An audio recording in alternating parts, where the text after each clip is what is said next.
그 저는 이제 다큐멘터리 좋아하는데 그 중에 뭐 여러 가지 중에 또 극한 직업이라고 하는 다큐멘터리 좋아해요. EBS에서 하는데 이제 참 이렇게 힘든 직업들, 어려운 직업들 보여주는 것들에 보면 야, 참 열심히 살아야겠다 이런 생각 들어요. 이 삼복도의 뜨거운 더위에 1500도, 2000도 그 가마 앞에서 유리를 만들고 뭐 또 가마솥을 만드는 이런 일들뿐만 아니라 추운 한겨울에 저 북쪽에 있는 그 바다에서 고기를 잡는 일들이나 자지 못하고 또 먹지 못하고 이런 상황들, 아니면 저 절벽 같은데 석청을 따거나 뭐 이런 많은 이런 극한 직업들을 보면서 야, 참 사람이 참 쉽지 않구나. 목사 힘들다 그랬는데 저분들에 비하면 나 열심히 하겠다 목회 뭐 이런 생각도 들고 참 쉽지 않은 상황이 들어요. 근데 그럼에도 불구하고 그분들 가끔씩 인터뷰하다 보면 이제 보람을 많이 느끼시더라고요. 힘든 만큼 또 이 일에 대해서 보람을 느끼고 또 이렇게 일해서 자식들 공부시키고 또 결혼시키고 직장 보내고 뭐 이런 것들에 대한 보람이 있어요. 근데 이제 그런 극한 직업에 있는 분들은 또 뭐 극한 어떤 상황 속에서 보람을 느끼지만 본인이 선택하지 않았지만 극한 상황에 내몰리는 사람들이 있어요. 극한 상황들에 내몰리는 사람들이 많이 있죠. 상황적으로 또 여러 가지 많이 힘든 여러 가지 여건들, 경제적으로도 그렇고 가정 내부의 어떤 질병이나 또 여러 가지 상황들, 관계들 이런 걸로 인해서 극한 상황에 사람이 내몰리면 우리 흔히 그냥 편하게 쉽게 이렇게 얘기하죠. 뭐 그냥 아니 왜 그렇게 죽을 결심할 정도 살면 되는데 왜 그렇게 사람이 그렇게 할까 마음이 되지만, 또 사람이란 것이 어떤 극한 상황에 몰리면 마음이 약해지고 미래가 보이지 않으니까 현재 내가 이것을 뚫고 나가고 그런 것이 아니라 내가 아무리 발버둥 쳐도 결국 이 상황은 끝나지 않는다는 마음이 들면 사람이 견딜 수가 없고, 그리고 결국 극단적인 선택을 하게 됩니다. 우리는 그냥 신문지상에 뉴스 잔잘하게 듣는 수많은 극단적인 선택들이지만 그분들의 삶의 하나하나를 보면 그냥 의지가 약하거나 뭐 믿음이 없기 때문이 아니라 마지막까지 살려고 발버둥치고 몸부림쳤지만 아무리 몸부림치면 몸부림칠수록 점점 극한의 상황에 내몰리고 그런 관계에 몰리고 그런 여러 가지 모든 어려운 여건에 내몰려서 더 이상 마음을 지키지 못하고 또 의지를 지키지 못해서 극단적인 선택을 하는 사람들을 우리는 종종 볼 수가 있습니다. 우리는 오늘 모세가 마지막 유언처럼 이제 자기가 40년 동안 이끌었던 이스라엘 백성들이 코앞에 가나안이 있어요.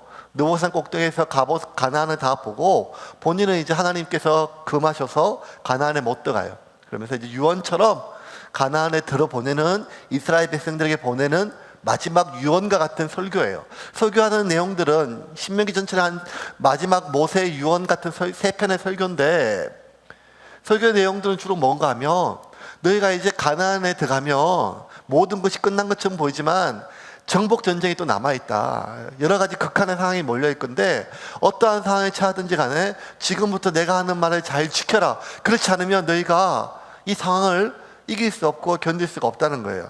그러면 어떻게 앞으로 살아야 될지, 이 어려운 상황 속에서 어떻게 견뎌야 될지, 이 모세가 마지막 유언으로 한마디 한마디 꾹꾹 눌러서 하는 말의 첫 번째 명령은 무엇인가 하면 하나님의 말씀을 지키라는 거예요. 1절 한번 볼까요? 1절 보시겠습니다. 1절 말씀 같이 읽겠습니다. 시작. 내가 명령하는 모든 명령을 너희는 지켜 행하라. 그리하면 너희가 살고 번성하고 여호와께서 너희의 조상들에게 맹세하신 땅에 들어가서 그것을 차지하리라. 자, 구약에 있는 모든 말씀은 명령 하나예요. 말씀을 지키라는 거예요. 율법을 지키라는 거예요. 하나님의 명령을 지키라는 거예요. 그러면 너희가 하나님께서 약속하신 축복을 누리고 평안하다는 거예요. 그렇지 않으면 너희들은 극한적인 상황에 내몰리게 된다는 거예요. 아니, 극한적인 상황에 내몰린다 할지라도 말씀 안에 있으면, 말씀을 지키면 그 상황을 뛰어넘는데, 그렇지 아니하면 결국 너의 삶은 고통스러울 거라는 거예요. 이것이 구약의 수천 년 동안 하나님께서 주셨던 너무나 명료한 단일한 메시지예요. 모세가 당연히 그렇죠. 너희 하나님의 말씀을 지켜 행하라. 그리하면 하나님이 너희에게 약속한 이 땅을 너희들에게 온전히 주시고 너희가 그 모든 것들을 누리게 할 것이다 라는 거예요. 그런데 문제는 이거예요. 모세가 시내산에서 하나님의 말씀을 들었어요. 들었을 뿐만 아니라 하나님의 말씀 직접 손으로 쓰신 십계명 돌판까지 가지고 왔어요. 다 가르쳤어요. 40년 동안 가르치고 가르쳤어요. 그런데 모세가 지난 40년 동안 경험했어요. 모세가 한계같이 얘기했어요. 이 말씀을 따라 살라, 말씀을 지키라, 말씀을 행하라, 율법을 기억하라 했는데 그렇게 명하고 당부했음에도 불구하고 이스라엘 백성들이 그 말씀대로 그 말씀을 준행하지 않아서 모세가 데리고 나왔던 출애굽 당시에 200만 명의 대부분은 광야에서 죽었어요. 이건 너무 슬픈 일이에요, 여러분. 의사가 환자를 잃어버리는 일보다, 상담사가 환자를 잃어버리는 일보다, 어쩌면 부모가 자식을 잃어버리는 일만큼 모세가 하나님 앞에, 이 백성들, 하나님이 너무 이스라엘 백성들이 우상 숭배하고 난리를 치니까 다 썰어버린다고 하니까 모세가 뭐라 했는가 하면, 하나님, 내 이름을 하나님의 생명체에 지워버리는 한이 있더라 할지라도 그러시면 안 됩니다. 차라리 저를 죽이십시오가 아니라 저를 지옥에 보내세요. 그 정도로 이 백성들은 모세한테 자식이었어요. 전부였어요. 내 삶이 아니라 내 영혼을 걸 정도로 그렇게 사랑하고 모든 걸 쏟았던 생명 같은, 자식 같은, 내 핏줄 같은 이스라엘 백성들이 한 명 한 명 다 죽어나가는 걸 다 경험했어요. 말씀을 지키라, 안 그러면 죽는다 했는데도 계속해서 말씀을 떠나서 죽고, 불뱀에 물려서 죽고, 땅이 퍼져서 죽고, 전염병이 일어나서 죽고, 하나님의 징계로 죽고, 이 모든 걸 보면서 모세가 더 이상 마음이 견딜 수가 없었죠. 그리고 이제 본인이 같이 못 가요. 마지막 당부예요. 그 마지막 당부에서 어쨌든 너희들 말씀을 지켜야 된다 하는데, 자기가 아무리 말씀을 지켜야 된다고 당부를 해도 이 백성들이 결국 말씀에서 떠나는 것을 40년 동안 경험적으로 경험했어요. 그러니 모세는 뭐라고 얘기하는가 하면, 당부만으로 안 되니까 말씀을 떠나지 않게 하기 위해서 너희들은 뭘 기억하라는 거예요. 그게 뭘까요? 2절 말씀 볼까요? 2절 말씀입니다. 2절 말씀 시작. 내 하나님 여호와께서 이 40년 동안에 내게 광야길을 걷게 하신 것을 기억하라. 이는 너를 낮추시며 너를 시험하사 내 마음이 어떠한지 그 명령을 지키는지 지키지 않는지 알려 하심이라. 말씀 놔두세요. 내 하나님 여호와께서 이 40년 동안에 내게 광야길을 걷게 하신 것을 기억하라는 거예요. 뭘 기억하는가 하면 내게 광야길을 걷게 하신 것을 기억하라. 이스라엘 백성들이 기억해야 될 것들이 많아요. 왜냐하면 지난 40년 동안 하나님이 돌봐주신 은혜가 있거든요. 하나님의 놀라운 기적 같은 능력이 있고 하나님이 인도하심과 보호하심이 있었어요. 오늘 우리가 맥주 감사절인데요, 상반기 동안 지켜주신 은혜를 감사하듯이 이스라엘 백성들은 지난 40년 동안 하나님이 먹이셨어요. 입히셨어요. 그 은혜 안에 있었어요. 그 은혜를 기억하라는 거예요. 너희가 인간이라면 하나님이 지금까지 먹이고 입힌 것들, 어디 세상 천지 광야 이 모래밭을 봐라. 너희가 먹을 수 있는 거 티끌 하나 있냐? 그런데 하나님이 40년 동안 너희들 먹였다. 사람이라면 이거 기억해라. 이런 은혜를 기억해야 돼요. 또 뭘 기억해야 됩니까? 하나님의 능력이에요. 너 하나님 말씀 우습게 여기지 마라. 하나님의 행하신 기적을 기억하라는 거예요. 하나님의 말씀으로 홍해를 가르쳤어요. 저 세계 최고의 전차부대 애국 군대를 수장시켰어요. 여리고, 세계에서 가장 강력한 그 성을 하나님의 능력으로 일순간에 무너뜨렸어요. 근데 여러분, 지금 모세가 이 설교를 하는, 이 모세의 설교를 듣는 이 사람들은 홍해가 갈라지는 것을 못 봤어요. 그 사람들 다 죽었어요. 그 중에 한 3분의 2는, 아니 4분의 3은 여리고성이 물러지는 거 못 봤어요. 다 죽었어요. 그러니까 이들의 지금 기억은 뭔가 하면 전애들은 기억이에요. 전애들은 기억이에요. 그러니까 너 이 말씀 떠나지 마라. 이 말씀이 어떤 말씀인가 하면 이 말씀 한마디로 홍해가 갈라졌다. 하나님의 기적을 기억해라는 거예요. 하나님의 전능하신 그 놀라운 능력을. 하나님 말씀하니까 하늘에 해가 멈췄다. 하늘에 해가. 여리고가 무너졌다. 그 돌에서 물이 터져서 200만 명이 가축들이 다 먹었다. 뭐 이런 것들. 하나님의 기적을 기억할 것들이 많지 않겠습니까? 또 하나님의 아주 세심한 인도하심에 대해서 기억해라. 너희들 40년 동안 늘 하나님의 우리와 함께 하셨다. 저 구름 기둥 보이시? 불 기둥 보이시? 밤낮으로 구름과 불 기둥으로 우리를 인도해 주셨다는 거예요. 구름 기둥이 가면 가고, 구름 기둥이 서면 서고, 내가 어떻게 해야 될지, 이 길을 가야 될지, 저 길을 가야 될지, 이 직업을 선택해야 될지, 저 직업을 선택해야 될지, 결혼을 해야 될지 말아야 될지, 이 모든 것들 우리가 살면 얼마나 많은 선택의 순간이 있겠어요. 그런데 그때마다 그냥 하나님께서 가면 가는 대로, 하나님이 서면 서는 대로, 너희는 지금 40년 동안 하나님이 너희들을 인도하셨다, 보호하셨다. 그러니까 너희들은 지금 하나님의 은혜, 먹이고 입힌 것들, 하나님의 놀라운 능력, 기적, 그 기억해라. 그리고 하나님의 인도하심 기억해라. 기억하라 해야 될 것들이 얼마나 많아요. 그런데 여러분, 모세는 그 하나님의 은혜, 능력, 기적, 인도, 보호 이런 게 아니라 모세가 지금 기억하라는 게 뭔가 하면 이거예요. 내 하나님 여호와께서 이 40년 동안에 내게 광야길을 걷게 하신 것을 기억해라. 이게 사실은 제일 이스라엘 백성들이 하나님께 섭섭한 거거든요. 아니, 가나안 땅에 데려가겠다고 우리를 출애굽시켜놓고 40년 동안 1년이면 갈 수 있는 길을 뺑뺑뺑뺑뺑뺑뺑뺑 돌게 하셨어요. 이스라엘 백성들이 지금 하나님께 제일 섭섭한 거예요, 지금. 왜냐하면 이 광야는 고통스러운 것이거든요. 물론 하나님의 인도하심이 있었어요. 물론 하나님의 먹이심이 있었어요. 물론 하나님의 돌보심이 있었어요. 하지만 그들이 바라는 것은 이 광야에서 먹이심이 아니라 젖과 꿀이 흐르는 가나안의 풍요로움이었어요. 그 풍요로움을 약속해놓고 출애굽시켜놓고 광야를 40년 동안 고통스럽게 걷게 하신 것, 이거 이스라엘 백성들 어쩌면 상처고 하나님께 서운한 거예요. 그런데 모세는 하나님이 받은 은혜, 감사, 능력, 이 모든 게 아니라 오히려 섭섭할 수 있는 너희들을 광야에서 걷게 하신 것을 기억하라는 거예요. 왜 그랬을까요? 왜 그랬을까요? 그 이유에 대해서 2절 다시 한번 읽어볼까요? 시작. 내 하나님 여호와께서 이 40년 동안에 내가 광야길을 걷게 하신 것을 기억하라.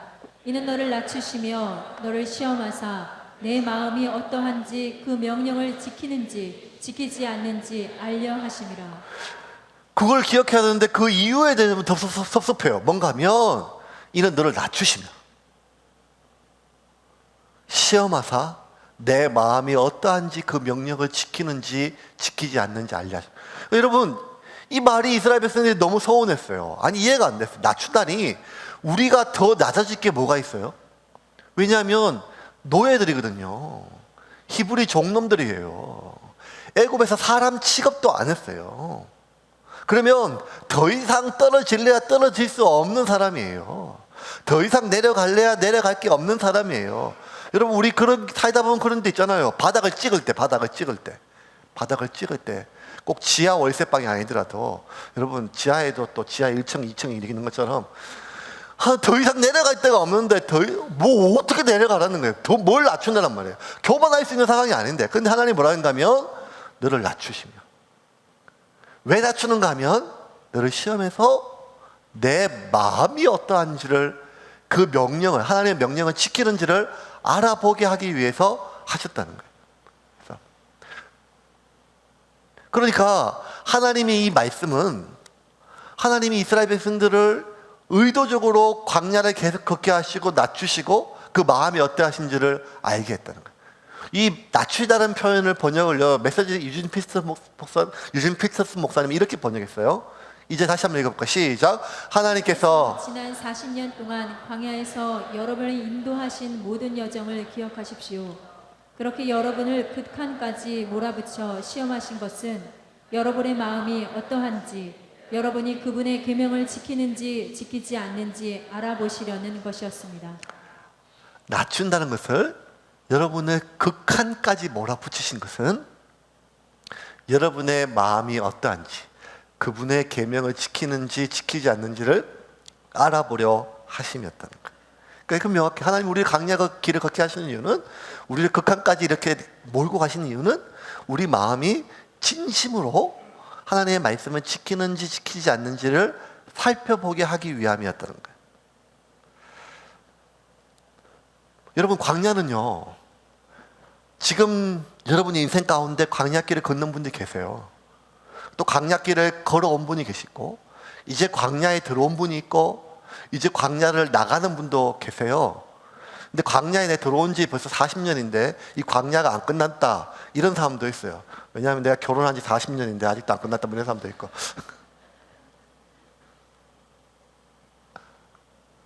네가 죽든지 내가 죽어야 끝난다, 뭐 이런 사람도 있고. 하나님 우리에게 이 광야를 왜 적과 꿀이 흐르는 안전한 공간으로 가지 않게 하고 정말 위험하고 불편한 공간, 이 광야를 걷게 하신 이유는, 이렇게 나를 극한의 상황까지 나를 몰아가고 하신 이유는 내 마음이 진심으로 하나님의 명령을 지키는지를 알게 하려 하심이라는 거예요. 광야는 내게 필요한 모든 것들이 공급이 중단되는 공간이에요. 꼭 이스라엘 광야가 아니라, 모래가 아니라 우리의 인생의 광야길은, 광야의 가장 중요한 의미는 아무것도 없어요. 아무것도 없어요. 제가 이스라엘 갔다 왔어요. 성지순례 권사님들 모시고 한번 갔다 왔어요. 권사님들 모시고 시내산 올라갔다가 정말 너무 고생을 많이 해서 다시는 이 땅에 안 올라가 마음을 먹었어요. 권사님들이 너무 힘들어가지고 못 올라가겠어. 김 목사님 못 올라가겠어. 못 올라가겠어. 그러면서 막 뭐라 얘기하면 나중에 막 이렇게 하세요. 이 모세는 왜 이 쓸데없는 것에 여기 올라가가지고 우리 보고 올라가게 했냐고. 그러면서 안 오면 되지. 그러면 내가 호텔에 쉬라고 그렇게 말씀드렸는데 연세가 많으시니까, 저 힘드니까 열로 하시니까 오늘은 쉬시라고. 아니, 내가 가보겠다고. 아침부터 생 난리, 딴 사람들 다 자는데 새벽 2시부터 일어나가지고 화장하고 다 깨워놓고 이제 3분의 1 올라갔는데 계속 투덜투덜 막 나한테 원망을 하고, 3,000년 죽은 모세를 막 욕을 하는데 막 제가 죽는 줄 알았어요. 그래가지고 그러면서 죽기 살기로 업어가지고 꼭대기에 올라갔더니만 첫 마디가 컵라면 어디 파냐고 물어보시고 막. 근데 모세가 시내산에서 40일 주야를 금식했다고 제가 그렇게 성경에서 읽고 있는데, 시내산에 올라가니까 모세가 왜 그렇게 했는지 알겠어요. 이스라엘 백성들이 참 말을 안 듣고 힘들고 어려워 하나님의 은혜와 깊은 임재 뭐 이런 것도 있었겠지만, 제가 느낀 첫 번째 생각은 모세가 왜 40일 동안 금식했는가? 아무것도 먹을 게 없었어요. 진짜 아무것도 없더라고요. 그 밑에는요, 그래도 가끔 가다가 아카시아 나무 이런 것도 조금 조각목이라고 있었어요. 근데 그 시내산 쪽은요, 진짜 돌산이에요, 돌산. 아무것도 없어요, 아무것도. 물 한 방울도 없어요, 물 한 방울. 풀 한 포기. 선인장 하나. 그러니까 광야는 뭔가 하면요, 내게 필요한 모든 것들이 단절되는 거예요. 심지어 최소한이라고 하는 물 한 모금. 아니, 물 한 모금, 그 내 때에 째는 떼약볕을 막을 수 있는 나무 한 그루가 없어요. 내가 먹고 마시고 즐기고 누리던 모든 것들뿐만 아니라 최소한의 필요한 그 모든 것까지 단절되는 공간이 광야예요. 이 광야에서 우리가 필요한 모든 것들, 내가 누리던 모든 것들이 단절되면 그때 어떤 현상이 일어나는가 하면 내 마음에 눌러놓았던 진짜 마음이 올라와요. 존 파이프 목사님이 금식이라고 하는 책을 쓰면서 이런 구절이 있어요. 제가 읽어볼게요, 그대로. 금식은 내 영혼의 어두운 것들로부터 관계의 불만, 사역의 좌절, 실패의 두려움, 아깝게 허비한 시간 등을 겸손하고 조용하게 길어 올린다는 거예요. 금식을 하면 그게 올라온대요. 근데 이상하죠. 우리 금식 기도하면 좀 맑아지고 거룩해지고 깊어질 줄 알고 그래서 기도하는데, 금식을 하면 할수록 내 마음이 맑아지고 더 거룩해지고 하나님의 임재 속에 들어가는 게 아니라 오히려 그동안 내 마음에 깊이 눌러놓았던 내 마음의 어두운 부분, 서운했던 것, 사역의 좌절, 절망, 불만, 아픔들이 올라온다는 거예요. 그러니까 그동안 우리가 육체적으로 정기적으로 공급됐던 음식이 단절되면 내가 밥 먹는 즐거움으로 눌러놓았던 모든 것들이 올라오는 거예요. 밥 먹는 즐거움으로 눌러놨던 그 모든 불만들이, 어두운 부분들이 올라와요. 그래서 저는 저희 집사람이 다이어트 한다면 긴장을 해요. 그냥 밥을 먹어 이렇게 얘기를 하죠. 그러니까 우리가 밥 먹는 즐거움이 있어요. 밥을 먹는 것뿐만 아니라 우리의 삶에 필요한 많은 것들이 있죠. 그것으로 내가 눌러놓았던 내 마음에 진짜 마음들, 불만들이 있는데 그게 올라온다는 거예요. 마찬가지로 광야는 내 삶에 내가 누리고 즐기고 내가 이용했고 심지어 필요한 모든 것들의 공급이 끊기면 그때부터 내가 그 모든 즐거움으로 눌러놨던 많은 것들이 올라온다는 거예요. 그래서 내 마음에 진짜 이런 마음이 있었구나. 내 마음이 진짜 이렇구나. 진짜 내 마음을 보게 한다는 거예요. 하나님은요, 우리를 그렇게 광야로 보내시고 광야를 걷게 하신 일이 내가 내 마음이 진심으로 하나님의 계명을 지키는지를 알아보게 하신다 그랬는데, 여러분, 하나님은 내 마음 모를까요? 하나님이 우리 마음 모를까요? 기가 막히게 알죠. 여러분 자식 키울 때 알잖아요. 이 녀석이 아침에, 아니 저 오후에 들어올 때 얼굴 표정만 봐도 사고 쳤는지 안 쳤는지 다 알잖아요. 예. 저희 집 가훈이 엄마는 안다거든요. 앞에 써 있어요. 엄마는 안다. 속일 수가 없어요. 표정 보고 엄마 다 알죠. 내가 낳았으니까요. 하나님이 우리를 모르겠어요. 그래서 시편 139편에 다윗이 이렇게 고백했어요. 시편 139편 같이 볼까요? 시작. 여호와여, 주께서 나를 살펴보셨으므로 나를 아시나이다. 주께서 내가 앉고 일어섬을 아시고 멀리서도 나의 생각을 밝히 아시오며 나의 모든 길과 내가 눕는 것을 살펴보셨으므로 나의 모든 행위를 익히 아시오니 여호와여, 내 혀의 말을 알지 못하시는 것이 하나도 없으시니. 1절부터 볼까요? 1절부터. 여호와여, 주께서 나를 살펴보셨으므로 나를 안다요. 나를 아신대요. 주께서 내가 앉고 일어섬을 알고 멀리서도 나의 생각을 아신대요. 우리가 그렇잖아요. 자식들에 대해서 알 수 있잖아요. 3절 볼까요? 3절. 나의 모든 길과 내가 눕는 것을 살펴보셨으므로 나의 모든 행위를 아시고, 뒤에 하원질 보면 그분의 나의 오장육부를 다 아시고 나를 지으셨으므로 다 안돼요. 4절 읽고 제가 울었어요. 여호와여, 내 혀의 말을 알지 못하는 것들이 하나도 없으시나이다. 목사 안수 받고 제가 첫 설교한다고 시골에 저희 어머님이 올라오셨어요. 어머니 앞이라고 설교할 때 얼마나 떨었는지 막 열심히 설교했어요. 다 끝나고 집에 와서 엄마 오늘 설교 어땠어? 그랬더니 이렇게 얘기했어요. 뭔 말인지 하나도 모르겠더라. 진짜 이렇게 과장 1도 안 하고 뭔 말인지 야야 한마디도 못 알아듣겠더라.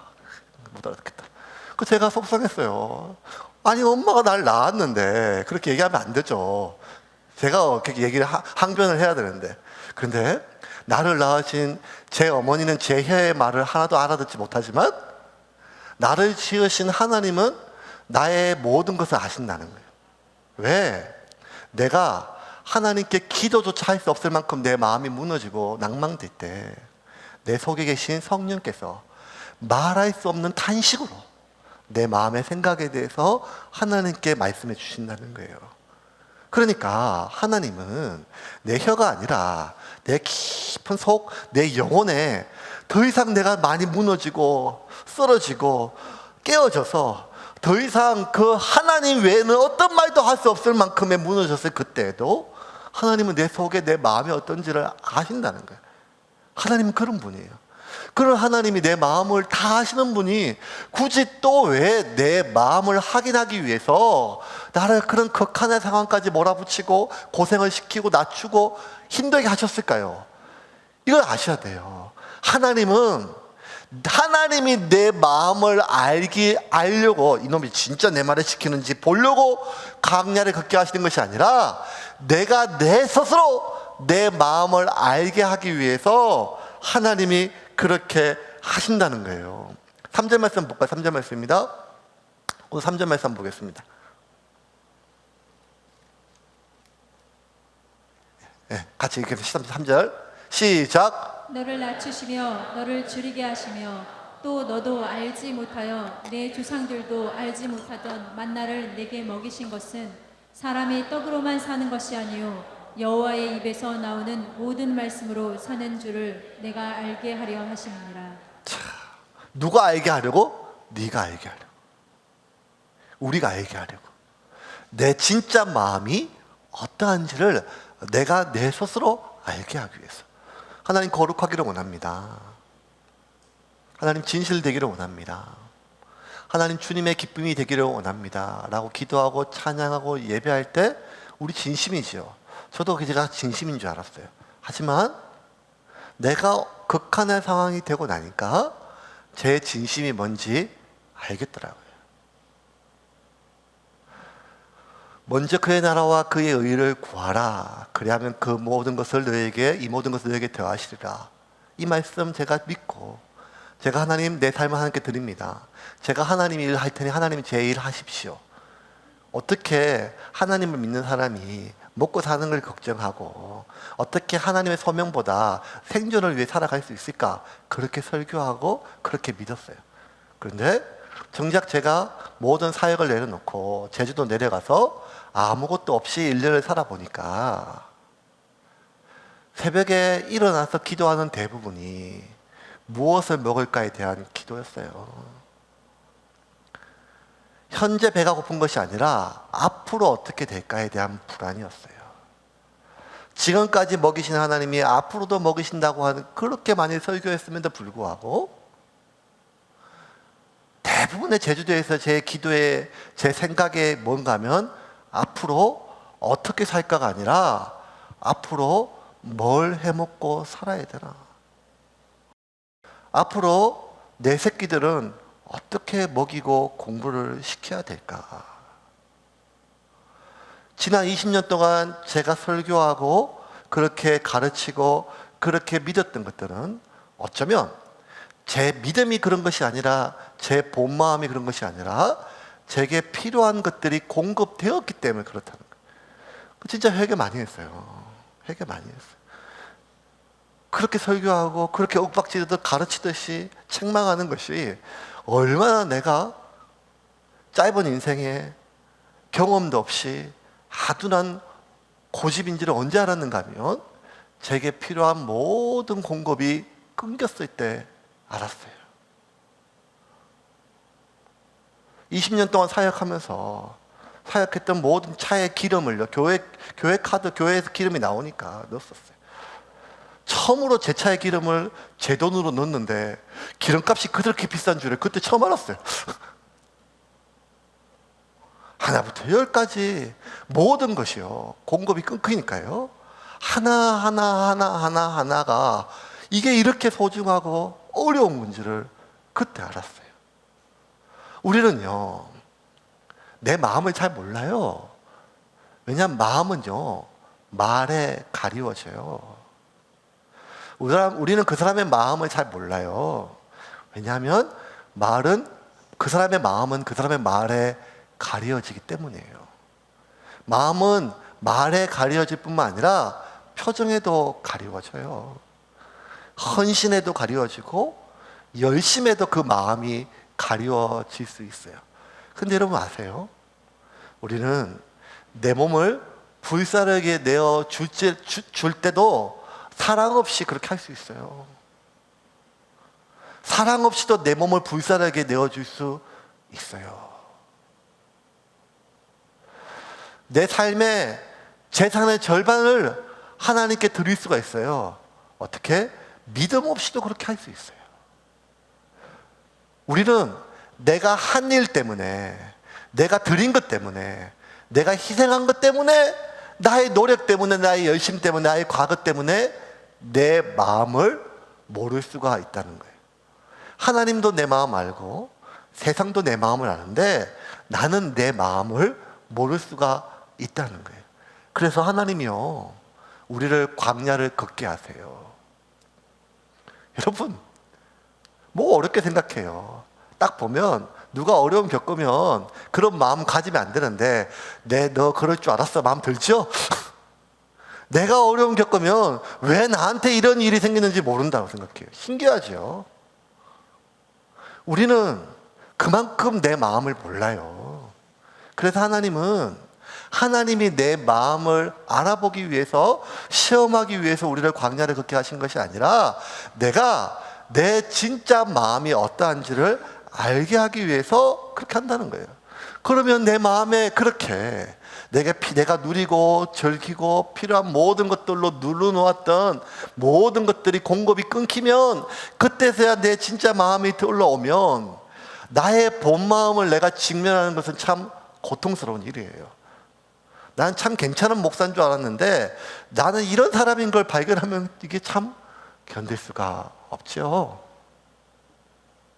나의 진짜 모습을, 나의 진짜 나를 내가 직면하는 것은 고통스러운 일이고 혐오스러운 일이고 그리고 아픈 일입니다. 왜?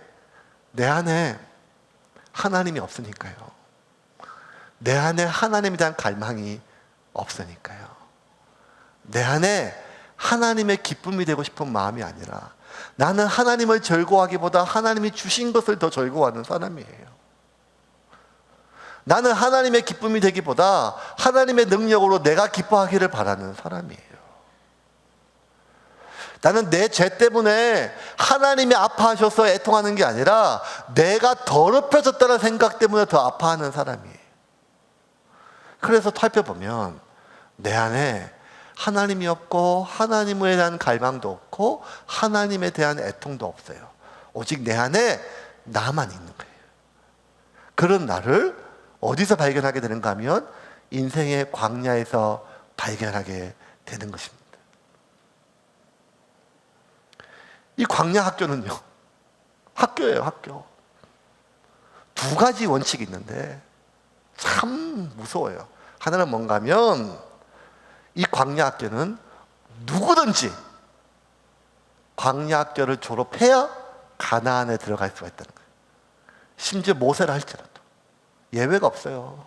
목사라 할지라도 그 누구라 할지라도 예외가 없어요. 그가 어떤 선택을 하고 어떤 소명이 있고 어떤 뭘 했다 할지라도 하나님은 반드시 그 사람을 광야에 보내세요. 학교니까요. 그래서 배우게 하세요. 두 번째는요, 이 학교는요 보통 어느 학교든지 초등학교는 6년 지나면 졸업시켜주고 중학교는 3년 지나면 졸업을 하잖아요. 근데 광야는 그게 아니에요. 반드시 그 과목을 통과해야 그 과목을 졸업을 시켜줘요. 하나님 너무 매서워서요. 어떤 과목은요 보통 5년, 6년, 7년 뭐 예전에 계신 분들 뭐 옛날에 과락이 있었지만 너무 오래 과락하면 학교에서도 미안하니까 이렇게 졸업시켜주는 거 다 경험해봤잖아요. 그런데 하나님은 알 줄 없어요. 참 놀라운 거는요, 하나님 사랑이 많으세요. 인자하세요. 하나님 용서의 하나님이에요. 70번씩 7번씩 하나님 호세아, 고멜 수많은 음란한 그때 자녀들도 호세아 선지자 보고 그 음란한 여인을 다시 받아들이라 만큼 용서의 하나님이에요. 근데도 불구하고 하나님이 그 사랑과 인자와 용서의 하나님이 광야학교 교장으로 계실 때는요 너무 엄하시고 두려워요. 절대로 그 과목을 통과하지 않으면 하나님께서 졸업을 안 시키세요. 광야를 못 떠나게 하세요. 정직, 재정, 거룩, 헌신 뭐 이런 모든 과목들이 있는데 그 어느 하나라도 하나님은 통과되지 못하면 졸업을 안 시키세요. 어느 정도인가 하면 가데스 바네아에서 한번 볼까요? 신명기 3장 말씀입니다. 신명기 2장 14절 15절 말씀, 우리 쉬운 성경 하나 보겠습니다. 같이 읽겠습니다. 시작. 가데스 바네아를 떠나 세렛 골짜기를 건너기까지는 38년이 걸렸소. 그동안 여호와께서 맹세하신 것처럼 가데스 바네아를 떠났을 때의 군인들은 다 죽었소.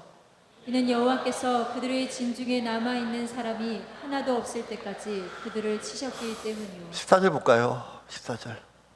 가데스 바네아를 떠나 세렛 골짜기 6개월이나 4개월이면 가는 곳이에요. 근데 그 길을 38년을 걸리게 했어요. 엉금엉금 기어가도 할 수 있는데. 그런데 38년이 걸렸는데도 대부분은 넘지 못하고 그곳에 죽었어요. 다 죽었대요. 심지어 뭐라고 얘기하시는가 하면 15절에 이렇게 얘기해요. 이는 여호와께서 그들의 진중에 남아있는 사람이 하나도 없을 때까지 그들을 치셨기 때문에.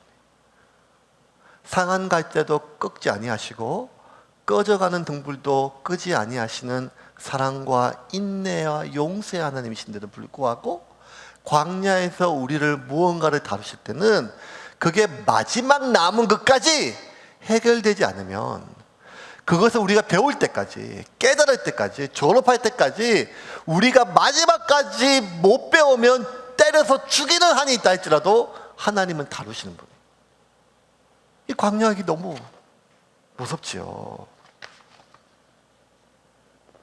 우리가 진심으로 하나님을 경외하고 있는지를 우리의 삶을 통해서 확인받고 싶어 하세요. 왜 그럴까요? 훈련받다 죽는 한이 있어도 우리가 졸업할 때까지 극한의 상황으로 내몰고 하는 그 하나님의 이유는 3절에 이렇게 얘기하세요. 3절 말씀 같이 읽게. 3절입니다. 아까 읽었던 3절 말씀 같이 시작. 너를 낮추시며 너를 줄이게 하시고 또 너도 알지 못하며 내 조상들도 알지 못하던 만나를 내게 먹이신 것은 사람이 떡으로만 사는 것이 아니요 여호와의 입에서 나오는 모든 말씀으로 사는 줄을 내가 알. 하나님의 말씀은 어려운 게 아니에요. 복잡한 게 아니에요. 명료해요. 이 말씀을 따르라. 그리하면 네가 살고 말씀을 따르지 않으면 죽는다는 거예요. 그런데 그렇게 지독스럽게 훈련하고 교육해도 이스라엘 백성들은 말씀을 떠났어요. 그들은 진심으로 하나님께 아멘으로 응답했어요. 모세가 말씀을 선포할 때마다 나 외에 다른 신은 없게 하라. 아멘. 하나하나 모세가 선포할 때마다 진심으로 아멘하고 응답했어요. 본인도 그렇게 하는 줄 알았어요. 하지만 나의 깊은 나의 본 마음은 하나님의 말씀이 아니라 내 욕망을 따라 살기를 원하는 것이었다. 그리고 그 욕망을 죽일 때까지 하나님은 마지막 한 감옥까지 다루실 때까지 광야를 벗어나지 못하게 하셨어요. 살다 보면 그것 없으면 죽을 것 같은 거 있죠. 뭐 여러분 너무 오래돼서 기억 안 나지만 사랑이란 게 있습니다. 사랑이란 거. 결혼할 때 너무 오래돼서 기억 안 나시죠? 사랑해서 결혼했어요. 그런 게 있습니다. 사랑 없으면 못 살 것 같고, 사랑 때문에 결혼했고, 사랑이 있어야 살 것 같았는데 결혼하고 좀 살다 보니까요, 사랑 없이도 살 수 있을 것 같아요. 뭘로 살죠? 돈의 힘으로 살죠. 부부들 상담해보면 벌써 이미 왜 이혼 안 해? 이혼하지. 그렇게까지 서로 경멸하는데 그때 이렇게 얘기해요. 이혼하면 돈이 더 들어요. 그러면 이 결혼은 뭐야? 우리는 경제 공동체예요.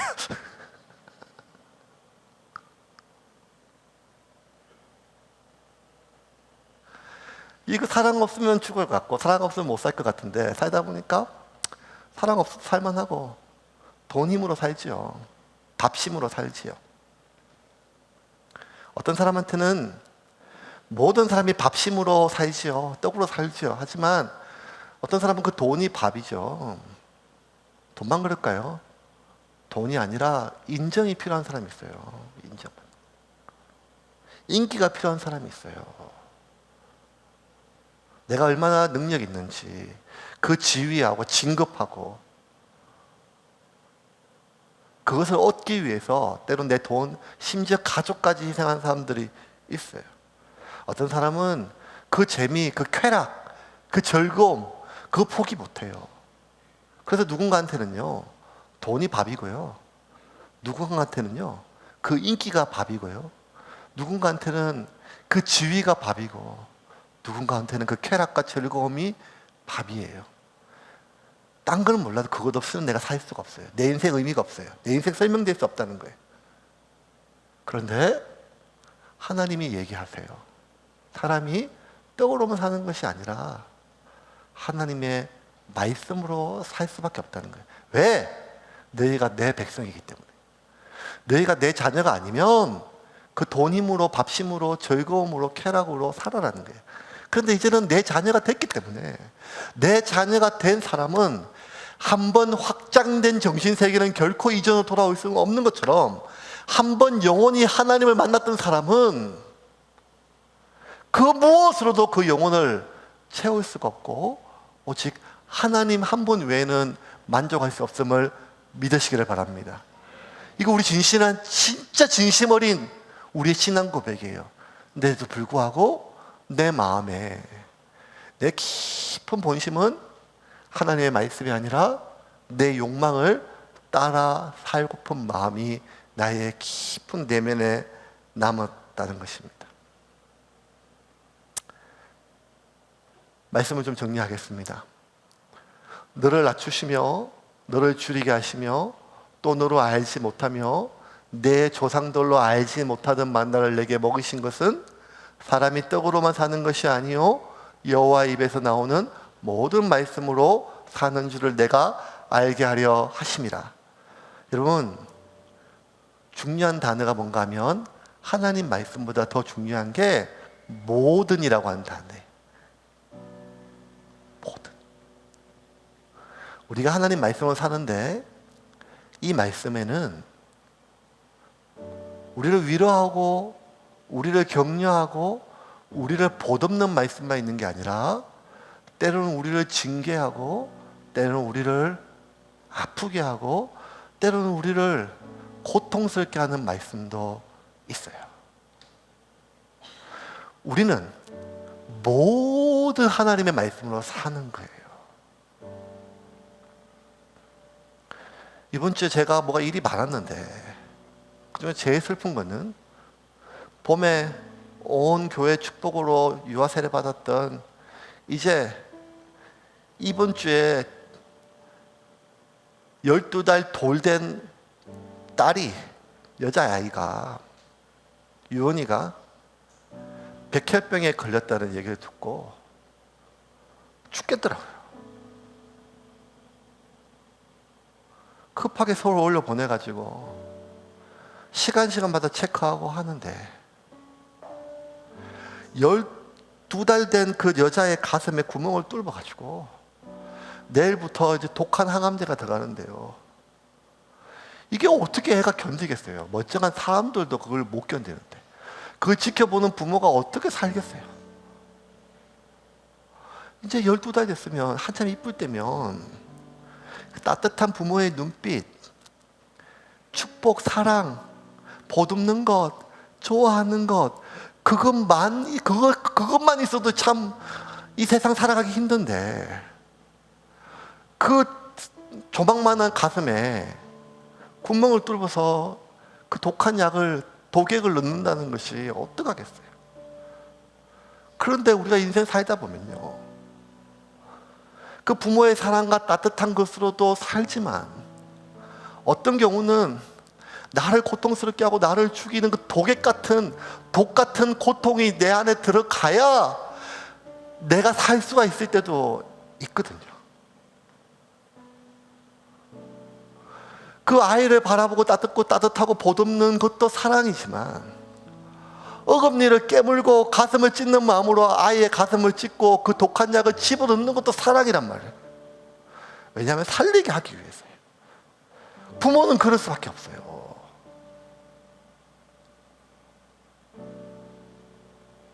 우리가 인생을 살다 보면 하나님 꼭 이렇게까지 하셔야 됩니까?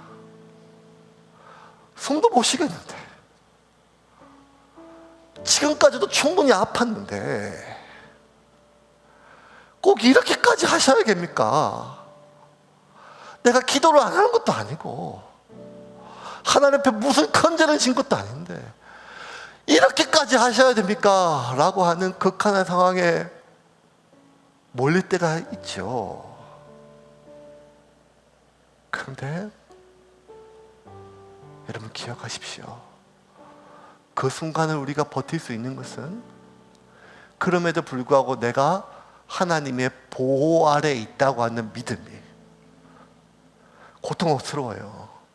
고통이 아니라고 할 필요가 없어요. 믿음으로 이겨낼 수 있는 것도 아니에요.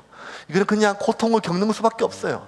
그런데 그럼에도 불구하고 하나님이 나를 버리지 아니하시고 은혜 가운데 있다는 거예요. 모세는 4절에 이렇게 얘기를 해요.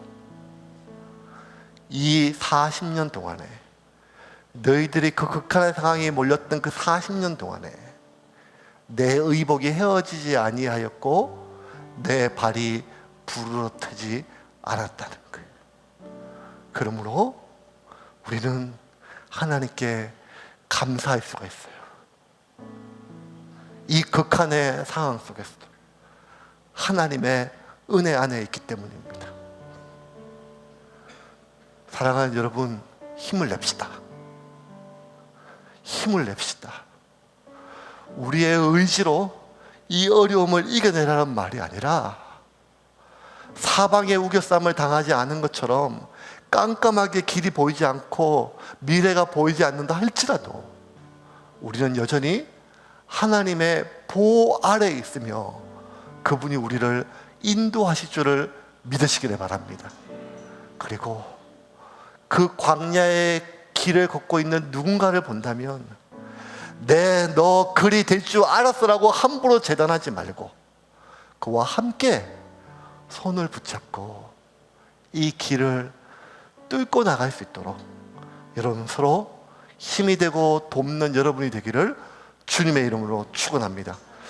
지난 6개월 하나님의 은혜 가운데 잘 살았습니다. 지난 3년 6개월 동안 하나님의 은혜 가운데 세움교회가 잘 왔습니다. 지금까지 인도하신 그 하나님이 우리를 인도하실 줄을 믿고 그렇게 감사하는 한 주가 되기를 주님의 이름으로 축원합니다.